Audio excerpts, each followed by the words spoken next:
찬송가 408장입니다. 찬송가 408장입니다.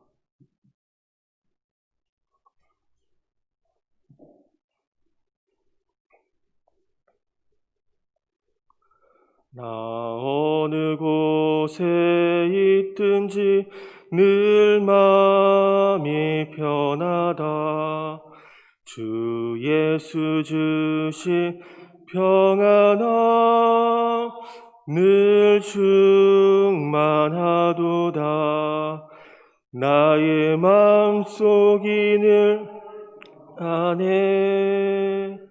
나의 마음속이 늘 평안해.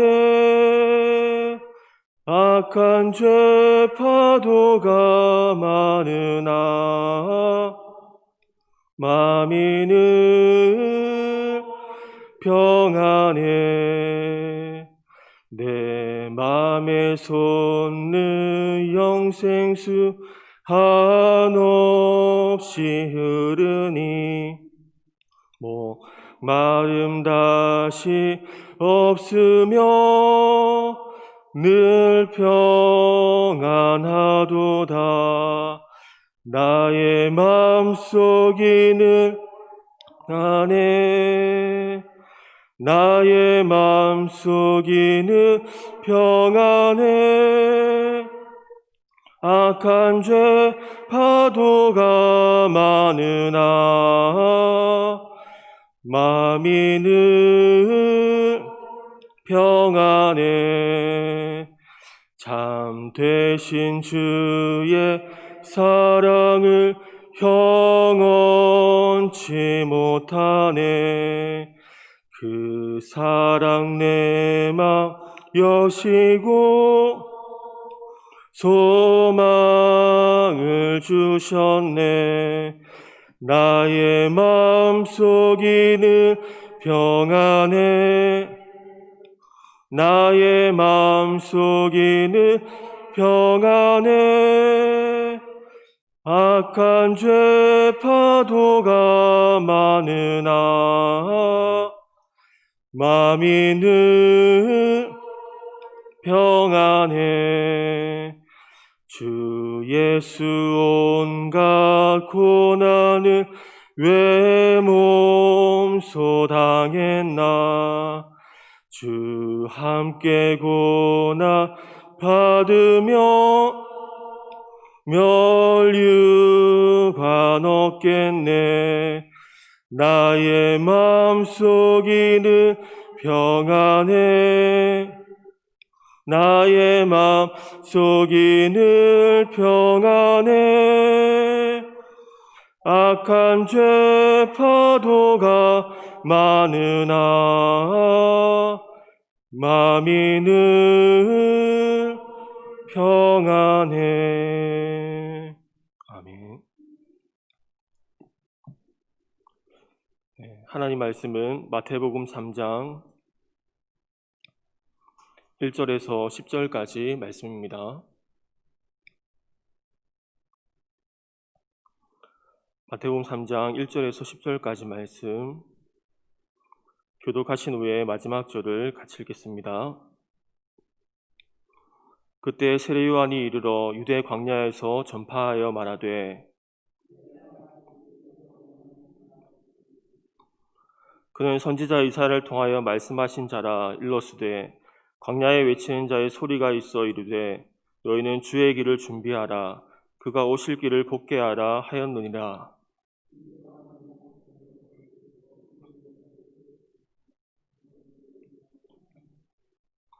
이때 예루살렘과 온 유대와 요단강 사방에서 다 그에게 나아와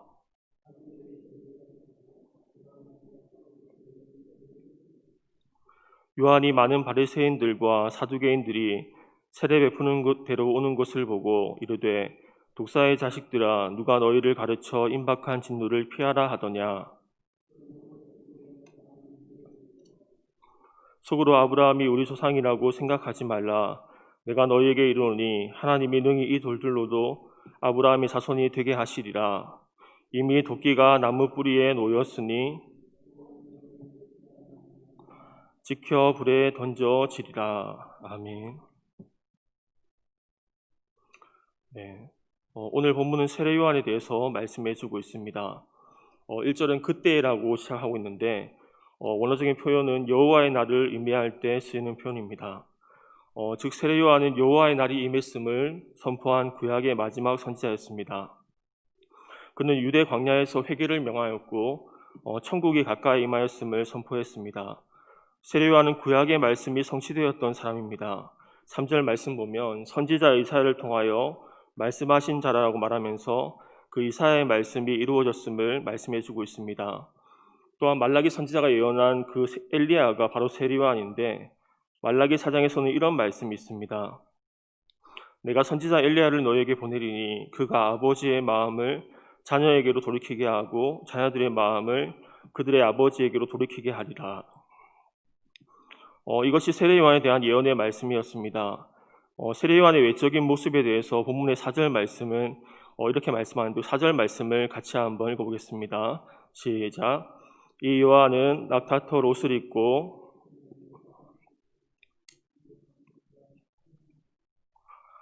세례 요한은 낙타털 옷을 입고 있었습니다. 왕궁에서 고급스럽고 화려한 옷과는 거리가 멀어 보입니다. 낙타털 옷을 입고 있는 세례 요한의 모습을 상상해 보시기를 바랍니다.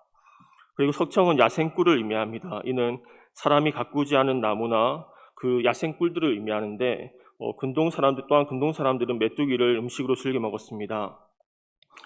날것으로 먹거나 소금을 튀기거나 구워서 먹기도 했는데 메뚜기와 야생꿀이 보통 사람들의 일상적인 주식은 아니었고 광야에 살았던 세례 요한의 주식이었습니다. 엘리야와 엘리사가 궁핍한 삶을 살면서 선지자로 사역했던 것처럼 이 세례 요한도 메뚜기와 석청을 먹으면서 사역했습니다. 마태복음의 저자 마태는 세례 요한의 모습을 상세히 기록해 두었습니다. 예수님과 제 아들의 외형적인 모습은 기록이 없는데 이 세례 요한의 모습은 기록되어 있습니다. 마태의 기록은 세례 요한의 외모가 아니었습니다. 그가 입는 것, 먹는 것, 사는 것에 관한 기록으로 이 세례 요한이 어떤 삶의 자세를 가지고 살았는지 우리에게 알려주고 있습니다.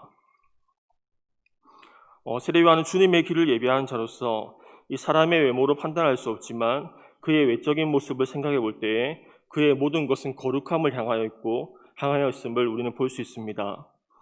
우리도 내면이 변화해서 외적인 모습까지 주님의 모습과 향기가 나는 사람들이 될 수 있기를 축복합니다. 세례 요한의 사역 중에 하나는 주의 길을 예비하는 자였습니다. 그리스도께서 이 땅에 오시는 길은 성육신이라는 하나의 길이지만 이 각자의 마음에 오시는 길은 여러 가지 길과 다양하게 이루어집니다. 세례 요한은 회개를 선포함으로 각자의 마음을 굳게 하고 평탄하게 만드는 것이 세례 요한의 사역이었습니다.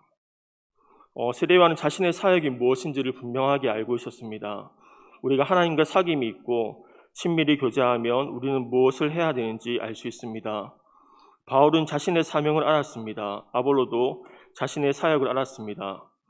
구약시대 노아의 사역은 그 시대 가운데 물로 심판하시는 하나님의 계획을 알고 방주를 짓는 것이었습니다. 노아도 분명한 하나님의 계획을 알았고 그 사역 가운데 자신의 온 힘으로 동참하였던 것입니다. 우리도 우리 사역이 무엇인지를 분명히 알아야 됩니다. 사역과 사명은 단순히 열심히 하는 것이 아닙니다. 이 각자에게 주신 은사를 따라서 하나님과 친밀히 교제할 때에 하나님은 각자에게 하나님의 일을 보이실 것입니다. 우리에게 주신 분명한 목적과 사명을 알고 순종할 때에 그 하나님의 함께하심과 하나님의 뒷받침하신 역사가 있을 줄로 믿습니다. 세례 요한의 메시지는 쉬운 메시지가 아니었습니다. 듣기 좋은 메시지가 아니었는데 본문의 5절과 6절 말씀은 세례 요한이 말씀을 선포했을 때의 모습을 우리에게 보여주고 있습니다. 첫 번째는 예루살렘과 온 유대와 요단강 사방에서 다 그에게 나아왔다는 것입니다. 이제 사역자라고 아니면 장로님, 권사님이라고 다 리더가 되어지는 것은 아닙니다. 그것은 하나님이 세워주신 직분에 불과한 것입니다. 평신도라고 해서 하나님의 좋은 영향력을 많이 미치는 사람이 있으면 그 사람은 하나님의 리더가 되어집니다. 리더는 영향력이며 하나님의 함께하심입니다. 성경의 말씀처럼 어떠한 능력으로 되는 것이 아니며 어떠한 힘으로 되는 것이 아니라 오직 하나님의 영으로 되어지는 것입니다. 하나님의 함께하심이 나타나는 특징이 있는데 하나님의 영이 사람의 마음을 동일하게 감동하시고 터치하신다는 것입니다. 세례요한이 하나님의 말씀을 선포했을 때 그것은 듣기 좋은 메시지가 아니었음에도 불구하고 사람들이 계속적으로 모여들었습니다. 사람은 이기적이기 때문에 정말로 자신이 가치 있다고 생각하는 것에 움직이게 되어 있습니다. 오늘날 이 시대의 교회에 사람들이 모이지 않는 이유는 교회를 통하여 정말로 얻고 싶은 그 하나님이 보이지 않기 때문입니다. 사람의 마음을 감동시키고 움직이는 하나님께서 이 시대의 교회들을 위해 우리가 기도해야 될 줄로 믿습니다. 그 중보기도의 마음과 아버지의 마음이 우리 모두에게 더 부어질 수 있기를 축복합니다. 두 번째, 세례요한이 말씀을 선포했을 때 이 죄를 자복하는 역사가 일어났습니다. 본문에서 죄를 자복하고나는 말의 의미는 죄를 숨기지 않고 공개적으로 고백하는 것으로 스스로 자발적으로 고백한 것을 말합니다. 이것은 참으로 놀라운 성령의 역사입니다. 우리가 믿지 않는 자에게 당신은 죄인입니다라고 말한다면 그 사람은 분명히 이렇게 말할 것입니다. 내가 왜 죄인입니까? 죄인임을 인식하는 것은 하나님의 밝은 빛이 그들에게 비치고 있다는 것입니다. 지금 세례요한은 오늘날의 부흥과 같은 역사를 보고 있습니다. 1907년 평양 대부흥 때 동일한 역사가 일어났습니다. 회개의 역사가 일어났습니다. 그전에는 그 일을 죄로 여기지 않다가 하나님의 성령이 대규모로 부어짐에 따라 그들은 죄를 자복하고 회개하는 역사가 일어났습니다. 그 기록을 보면 이렇습니다. 학생들은 자기 이마 혹은 손으로 마룻바닥을 쳤으며 말 그대로 고뇌에 사로잡혀 마치 악마가 그들을 찢어놓은 듯 울부짖었다. 그리고는 더 이상 버티기 앉아있기 어려웠는지 벌떡 일어나면서 울면서 자기 죄들을 고백하기 시작했다. 그들이 쏟아놓은 자백들은 충격적이었다. 마치 지옥이 발칵 뒤집히는 것 같았다. 살인, 간음 등 온갖 더럽고 추악한 행위들에서 방화, 술주정, 도둑질, 강탈, 거짓말은 물론이고 시기와 질투, 멸시와 미움 등 별의별 죄들을 낱낱이 털어놓았다. 듣고 있던 사람들은 겁에 질릴 정도였다. 사람의 힘으로는 도저히 끄집어낼 수 없는 고백들이었다. 그 기간 동안에 사람들은 회개하였고 이전과는 다른 삶을 살아가는 것을 보게 됩니다. 우리에게도 다시금 이 땅에 부흥이 임할 수 있기를 기도하고 교만하고 하나님이 없는 이 시대 가운데 다시금 우리에게 부흥을 주시기를 기도하는 저와 여러분 될 수 있기를 바랍니다. 죄를 고백했다는 말은 그 말이 믿어졌다는 것입니다. 믿어진다는 건 성령의 역사하셨다는 것입니다. 우리가 성경이 하나님의 말씀을 믿어지는 것, 하나님의 살아계심이 믿어지는 것 모두 성령의 역사입니다. 조나단 에드워즈라는 사람이 있습니다. 그가 나이가 들어서 이제 설교를 읽기만 했는데 그곳에 있는 사람들이 회개하는 역사가 일어나기도 했습니다. 그 말씀이 믿어졌기 때문에 그들은 회개하고 그렇게 죄를 자백했던 것입니다. 세례요한이 말씀을 선포할 때 온 사방에서 사람들이 나왔고 성령의 역사하심으로 스스로 자신의 죄들을 고백하기 시작했습니다. 우리 모두 세례요한처럼 하나님의 영향력 있는 사람이 되기 위해 우리가 하나님 그분을 더 알기를 구하고 하나님과 함께 있기를 늘 구하는 우리 모두가 될 수 있기를 바랍니다. 세례요한은 회개에 대해 선포했습니다. 회개하고 열매를 맺기를 원했습니다. 회개는 방향을 돌이키는 것입니다. 우리가 열매 맺는 삶을 살기 위해 첫 번째는 바른 마음을 가져야 됩니다. 세례요한은 바리새인과 사두개인을 향하여 독사의 자식들이라고 말씀합니다. 왜냐하면 그곳에 나왔던 사람들은 모두 자신의 죄를 자복하고 세례를 받기 위해 나왔지만 바리새인과 사두개인은 그렇지 않았습니다. 왜냐하면 바리새인들은 율법을 엄격히 준수한 자로서 이 회개의 세례를 받아야 할 필요성을 느끼지 못하였을 것입니다. 사두개인은 현실주의자로서 이 종말론적 메시지를 전하고 있는 세례요한과 근본적으로 어울리지 않는 사람들이었습니다. 그것을 볼 때에 세례요한의 말과 행동을 관찰하고 조사하기 위해 그곳에 왔던 것입니다. 세례요한은 그 중심을 알고 독사의 자식들이라고 그들에게 말하고 있는 것입니다. 열매를 맺기 위해서 우리는 바른 마음을 가질 수 있기를 바랍니다. 겸손히 배우고자 하는 마음을 가질 때 겸손한 자에게 은혜를 베푸시는 하나님께서 우리가 주님을 잘 따라갈 수 있도록 필요한 모든 은혜를 우리에게 허락하여 주실 줄로 믿습니다. 그리고 우리에게 회개에 합당한 열매를 맺으라고 말씀하고 있습니다.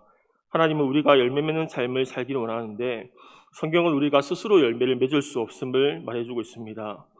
열매 맺는 비결은 회개하고 포도나무이신 주님께 붙어있는 것입니다.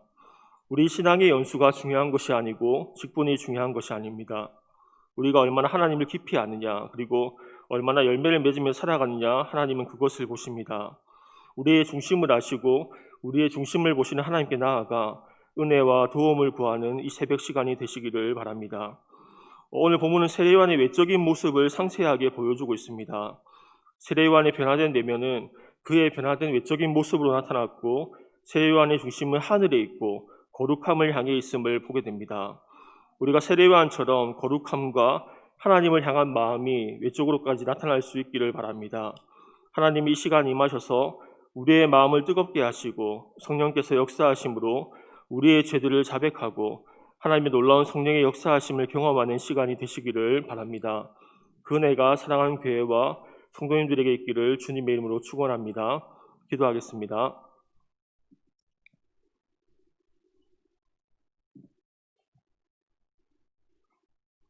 살아계신 하나님, 우리가 하나님의 은혜가 없이는 한순간도 설 수 없는 죄인이며 마른 막대기에 불과함을 고백합니다.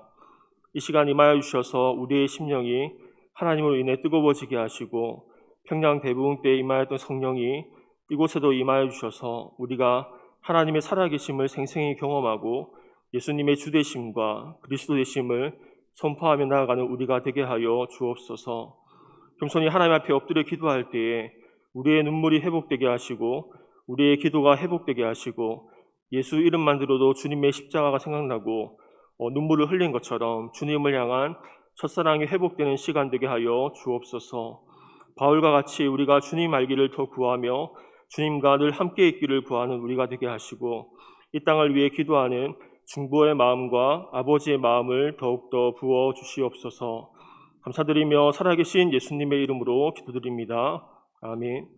하늘에 계신 우리 아버지, 아버지의 이름을 거룩하게 하시며 아버지의 나라가 오게 하시며 아버지의 뜻이 하늘에서와 같이 땅에서도 이루어지게 하소서.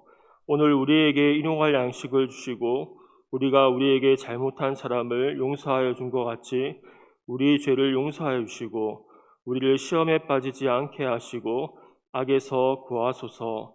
나라와 권능과 영광이 영원히 아버지의 것입니다. 아멘.